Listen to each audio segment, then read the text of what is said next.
Hello there, and welcome back to Plutocracy Today. So, big news on the Bernie Sanders front, and very positive news on the Bernie Sanders front. So, not only did he easily do the best out of any candidate in a debate the other night, but then now he also had followed that up with getting major endorsements from not only Ilhan Omar, which is huge, but also Alexandria Ocasio-Cortez is reported to be officially endorsing him on Saturday. I think it's in a rally in Queens. And she had already told Bernie Sanders that she was going to endorse him, apparently, when he was still in the hospital after all of the medical issues that had transpired a couple weeks back.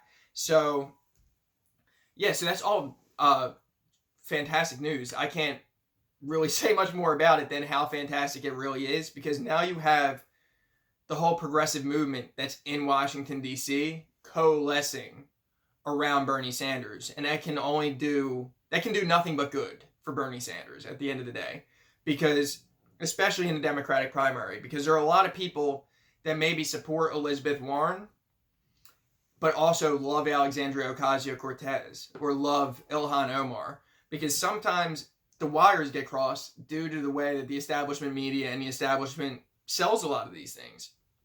So the establishment tend to back AOC a lot more, because not because of the progressive stuff that she does. They try to kind of ignore that part of it, but then they'll try and say, well, because she's a woman of color, she's a working class girl, this is all things that are great for the Democratic Party, the diversity, whether that being a woman or a person of color, all of that, or being a part of LGBTQ communities. Like, those are all things that they really love, and those are the things that they push the hardest, because those are the things that they try to hide behind if they need to when it comes to policy disagreement. So all of a sudden there's a policy disagreement, and they'll be like, well, whatever. If it's between Kamala Harris and Bernie Sanders, it was, even if they differentiate on the policies they went done, well, it's like, well, Kamala Harris is still very progressive. She's a woman of color, and they'll try and hide. Pete Buttigieg gets the thing because he is gay a lot, that they back him, and I have no problem with Pete Buttigieg being gay. But it's just that they try and use that sometimes to kind of deflect away criticism and say, well, hey, even if you have a policy dispute with this guy, he's still very progressive. He's gay, and he brings a different perspective, and that's the way. And how could you ever? Are you just voting against Pete Buttigieg because you're intimidated by him being gay, or you don't want a woman of color in office if Kamala Harris is running, or you're sexist, you're racist, you're homophobic? All of the things that they like to use as smears of people who are Bernie Sanders supporters that want Bernie Sanders to actually come in and make structural change. They don't have an argument against the structural change part, because that argument for it is very Loctite at this point, and a lot of Americans agree with it. So the only things that they can try and go for are the sentiments of sexism, racism, have something where you can kind of deflect, because on Joe Biden's part, they don't really have any deflections for Joe Biden. It's like, oh, okay, you're going to just go after Noah Ben and old white dude, and what do we have as defense for that when he gets called out on policy? Do we have anything? No. But, so now you have people that have been getting more favorable treatment from the establishment for being women of color and bringing diversity to Congress and being women who speak their mind and are strong women. And they very well are. And they're fantastic congresswomen. Fantastic. But I sound like Donald Trump now. I swear, I hear that guy talk so much. I'm fantastic. They're just fantastic congresswomen. But it's major because the establishment has been softer on them than somebody like Bernie Sanders. Obviously, Fox News has been cruel as anybody when covering AOC and Ilhan Omar, and they smear them nonstop. But that's Fox News. When you're talking CNN, MSNBC, they have been more favorable to them due to those diversity characteristics, because that's something that the establishment media always pushes forward as not only something that's important, but also something to kind of try and negate away policy differences as well. And now to have people like that coming out and supporting Bernie Sanders, the mainstream faces of the progressive movement in Congress coming out and supporting him over Warren, I think that sends a great message to a lot of maybe casual observers, or maybe some people that they're interested in politics, but maybe they think, well, Warren's very progressive too, and I want to have a woman in there, so let me go with Elizabeth Warren. But it may give them pause when they see somebody like AOC, who they also love and adore, saying like, yeah, listen, I'm a woman and I love to have women in positions of power. I love to have the diversity up at the top. But Bernie Sanders, policy-wise, is the person that's best for this country.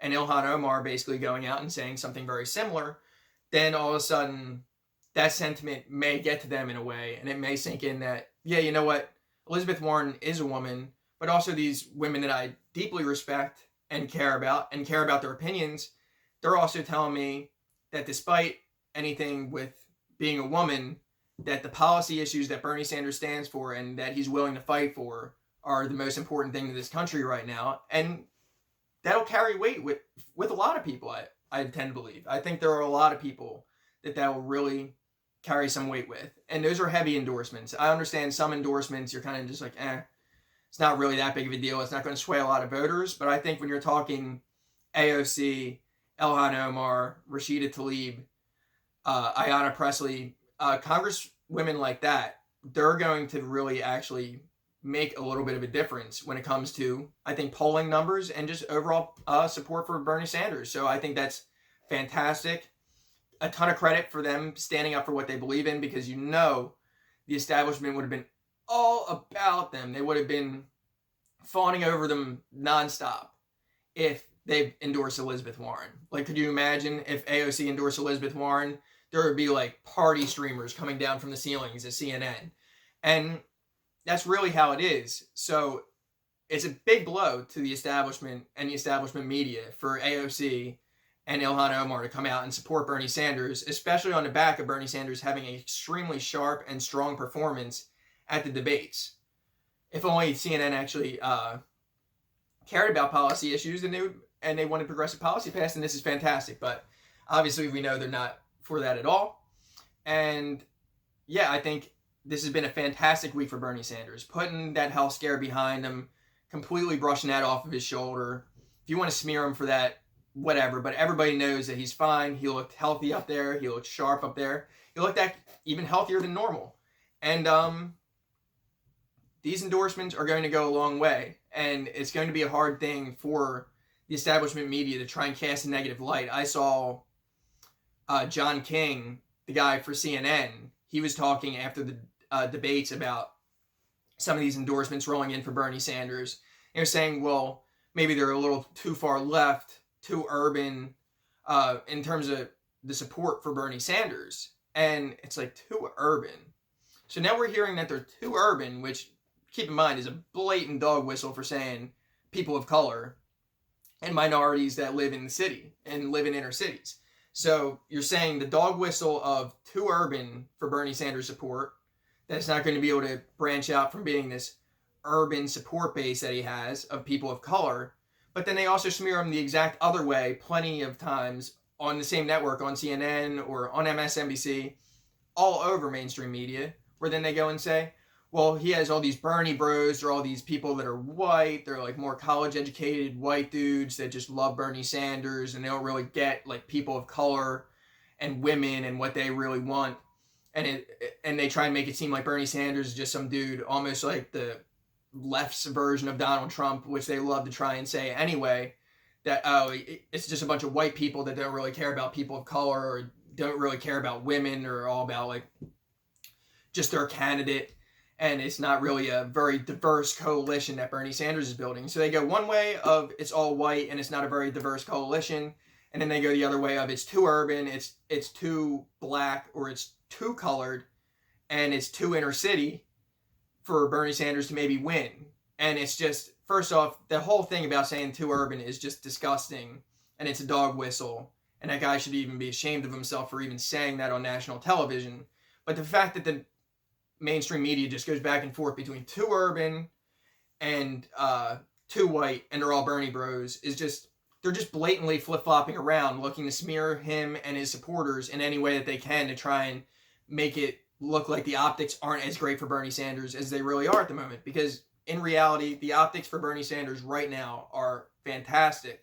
And he's riding a great wave of momentum right now, from that debate through these endorsements, through getting through that health scare. And I think everything's pointing up in Bernie Sanders' favor right now. Huge credit to AOC and Ilhan Omar for standing up for what they believe in and picking the right candidate that will champion those values and fight the hardest for those values if he were to get into the White House.